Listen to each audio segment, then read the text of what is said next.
দুয়ারে সরকার নিয়ে অনেক গুজব ছড়িয়ে আছে। কেউ বলছে সবাইকে Ayushman card form fill up করতে হবে, আবার কেউ বলছে নতুন জব কার্ড হচ্ছে অন্নপূর্ণার ফর্ম ফিল আপ, যেগুলো আপনি অনলাইনে করেছিলেন সেটা হার্ড কপি দুয়ারে সরকার জনকল্যাণ শিবিরে জমা নিচ্ছে। আজকের সমস্ত প্রশ্ন একসাথে একটা ভিডিওতে আপনি পাবেন। তো প্রথমে তো কথা হচ্ছে আয়ুষ্মান কার্ড। সবাইকে কি আয়ুষ্মান কার্ড করতে হবে, ফর্ম ফিল আপ করতে হবে জনকল্যাণ শিবিরে? উত্তর না। যাদের SPHH, PHH, AY category ration card আছে তাদের সাধারণত আলাদা করে ফর্ম ফিল আপ করতে হবে না। তাদের কার্ড অলরেডি হয়ে রয়েছে, তারা এলিজিবিলিটি, তাদেরকে কোনো রকম জনকল্যাণ শিবিরে ফর্ম জমা করতে হবে না। দ্বিতীয়ত হচ্ছে আরকেএসওয়াই 1 এবং আরকেএসওয়াই 2 যাদের কার্ড রয়েছে, যাদের আরকেএসওয়াই 1 এবং আরকেএসওয়াই 2 ক্যাটাগরি রেশন কার্ড আছে তাদেরকে নতুন করে ফর্ম ফিল আপ করতে হবে। দ্বিতীয় প্রশ্ন হচ্ছে বৃদ্ধ ভাতা। যারা ইতিমধ্যে বৃদ্ধ ভাতা পাচ্ছেন তাদের কি নতুন করে কোনো রকম ফর্ম ফিল আপ করতে হবে? উত্তর না।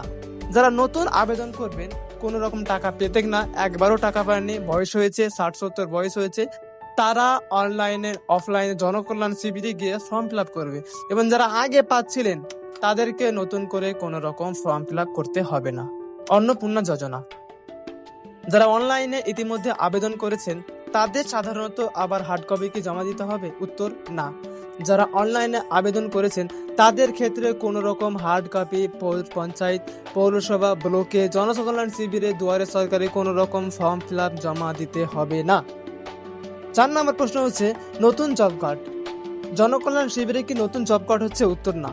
বর্তমানে নতুন জব কার্ড হচ্ছে এমন খবর ব্যাপারে সরকারি ঘোষণা কোনো দেখে নেই। গুজবে কান দিবেন না, গুজব ছড়াবে না। দুয়ারে সরকার ক্যাম্পে যেটা জনকল্যাণ শিবির বসানো হয়েছে সেখানে শুধুমাত্র আপনার জব কার্ডের ইকেওয়াইসি লিঙ্ক করানো হচ্ছে। নতুন জব কার্ডের আবেদন এখন পর্যন্ত সরকার চালু করেনি।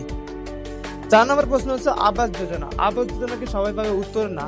যাদের যাদের পাকা বাড়ি রয়েছে, দেওয়ালের ভিটে বাড়ি রয়েছে, তারা এই আবাস যোজনার টাকা পাবে না। যাদের মাটি ভিটে রয়েছে তারাই মূলত আবাস যোজনার তারা যোগ্য।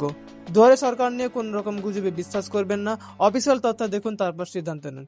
একটা কথা, সরকারের নিয়ম সবসময় বদলাতেই পারে, তাই ভিডিও বর্তমানে তথ্য অনুযায়ী বা স্থায়ী ক্যাম্পেইন নিশ্চিত করে নিন। আপনার যেগুলো পাশের ক্যাম্প রয়েছে সেখানে গিয়ে আপনি জিজ্ঞেস করুন, তাহলেই হবে। আর যেগুলো ফেসবুক ভিডিও বা পোস্ট ছড়িয়েছে সেগুলো গুজবে কোনো রকম কান দিতে যাবেন না।